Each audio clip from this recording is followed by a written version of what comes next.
જે સંતો બધા જ્યારે મોરાજ બાપુની કથા ને બધું હોય ને ત્યારે બધા અહીંયા રહ્યા.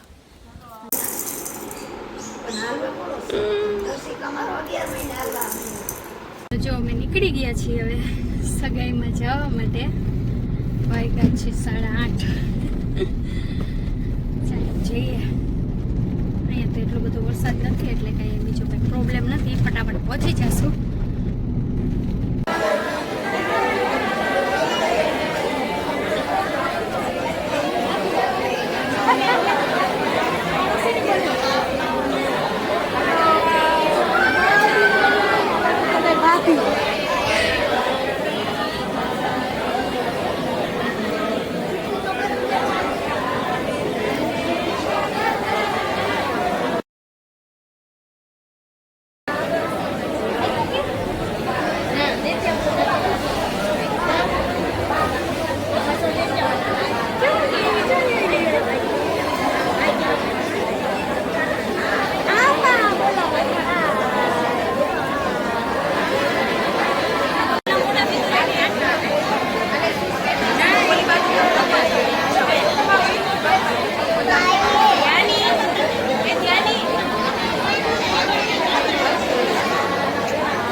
જો આ બધી ભાભીઓ મારી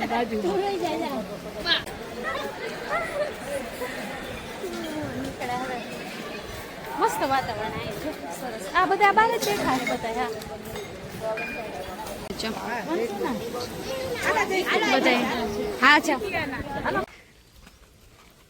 હા જો કેટલા નાળિયેરના ખરી ગયા નીચે.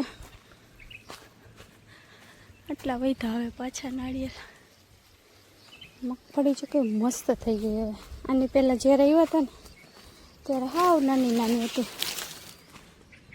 અત્યારે જો મસ્ત ઉગી ગઈ છે આખી. એક વરસાદ થઈ જાય ને એટલે સીધી મગફળીની રોનક આવી જાય. નાળિયેરી બધી મસ્ત ઉછળી ગઈ છે. જો એકેય સુકાણી નથી. અહીંયા તો નથી દેખાતી સુકાયેલી. આમ આગળ જોઈ ક્યાંય હોય તો પણ લગભગ નહીં હોય કેમ કે મસ્ત પાંગરી ગઈ છે નાળિયેરી બધી. બધી સરસ થઈ ગઈ છે. એક પણ સુકાણી નથી. આમ આખા ખેતરમાં મગફળી બધી મસ્ત મસ્ત થઈ ગઈ છે.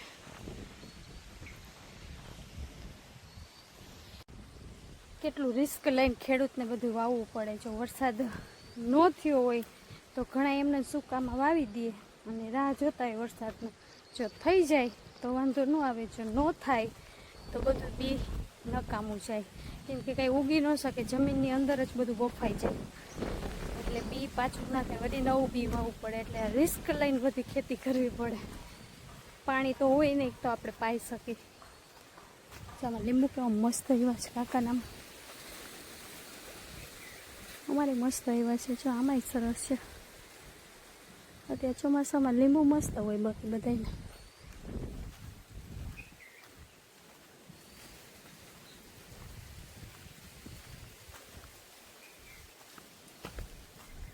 આંબો મસ્ત થઈ વચ્ચે વચ્ચે જો 3 આંબા વાવ્યા છે. જો 3 આંબા.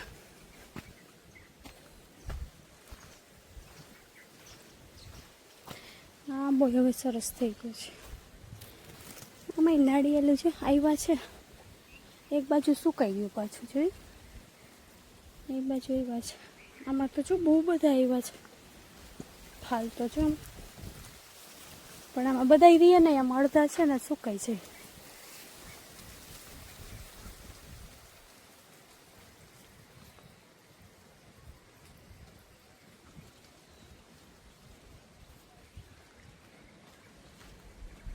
વળી અઠવાડિયું ન થાય ને ત્યાં વળી વરસાદ આવી જાય ને તો વાંધો ન આવે. નહીંતર વળી પાછું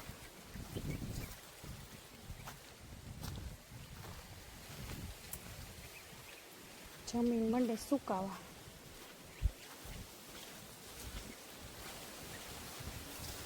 લીંબુ કેવા એવા બતાવું. લીંબુ છે ને નીચે એટલા ખરી જાય છે, અત્યારે પવન છે ને એટલે ખરી જાય છે નીચે. બતાવો કેટલા બધા ખરી ગયા છે.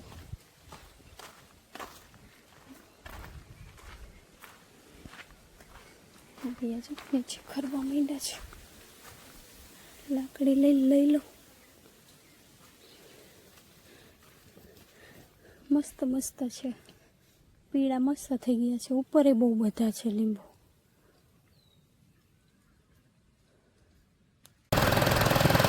ચાલો અમારા ગામમાં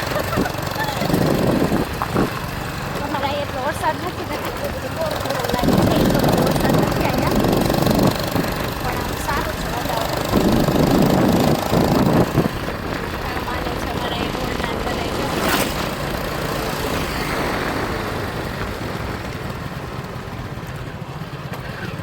વિકાસના પંથે છે અમારા ગામમાં. પડી કેવી સરસ છે જો.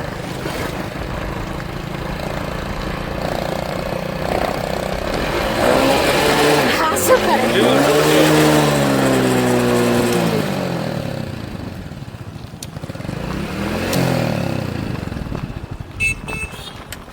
બંધ થઈ ઉતર પડશે.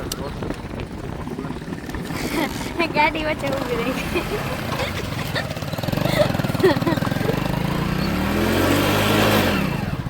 જોડિયા બજારમાં જાય છે અમે. મામલતદાર ઓફિસે થોડા કાગળિયા કરવાના છે એટલે જઈશે. 10:30 થયા એટલે ઓફિસ હજી ખુલવાની થોડીક વાર હોય, કદાચ કંઈ ખુલી ગઈ હોય. જઈ આવી. નજીક જ થાય અમારા ગામથી. પોલીસ સ્ટેશન છે જો. દેખા નથી દેખા.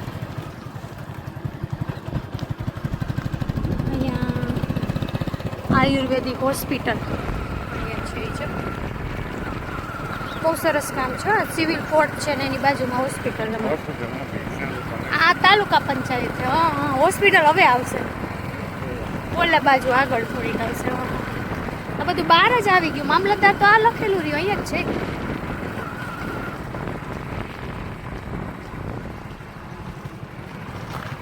ચાલો પહોંચી ગયા આપણે મામલતદાર ઓફિસે.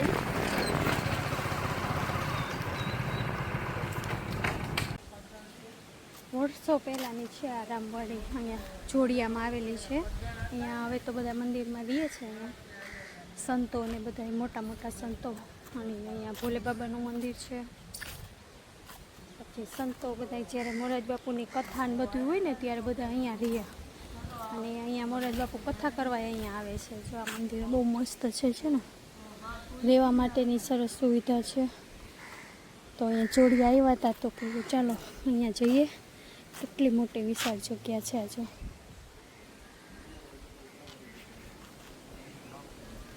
એકદમ શાંતિ છે, પવિત્ર જગ્યા છે આવડી. આપણે ગમે અહીંયા શાંતિ મેળવવી હોય ને બેસવું હોય ને તો અહીંયા આવવા જવું છે સંતોની ભૂમિમાં. જો આ ઝાડવું જો આ ખરેખર કેવું જો ગોલાઈ વાળું આમથી આમ ઉપર થયું છે.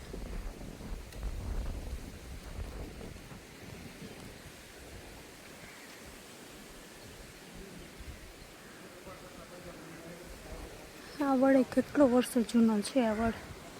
અહીંયા છે ને એટલે અહીંયા હું તો અહીંયા પહેલી વાર આવી. બાજુમાં બીજું એક ગીતા મંદિર છે ને ત્યાં આવવાનું થાય અમારે ઘણી વાર. પણ અહીંયા તો પછી મોટા મોટા સંતો હોય એટલે એમાં આવવાનું ન થાય. ગુરુ પૂનમ કે બેસતું વરસ ને એવું બધું હોય ને ત્યારે વળી આવે બધા. પણ હું નથી એવી અહીંયા ક્યારેક. સરસ જગ્યા છે, ક્યારેક આવો મુલાકાત લેવા જેવી છે. સંતો અત્યારે છે નહીંતર એ નહીં પણ આપણે દર્શન થાય. અત્યારે એ બહાર ગયા છે. બગીચો ને બધું કેટલું મસ્ત બનાવ્યું છે. આપણે મકાન અત્યારે ઊભા છે ને એમાંથી આડિયું બધું અહીંયા ગોડાઉન હતા.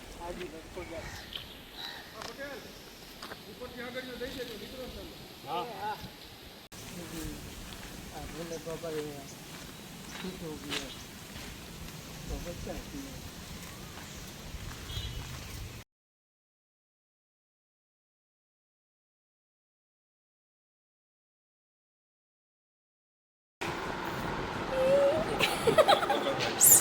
હા પગની એક્શન જો ચાલુ જ છે સાયકલ હલાવવાની. નિવાંશ શું કરે છે હે?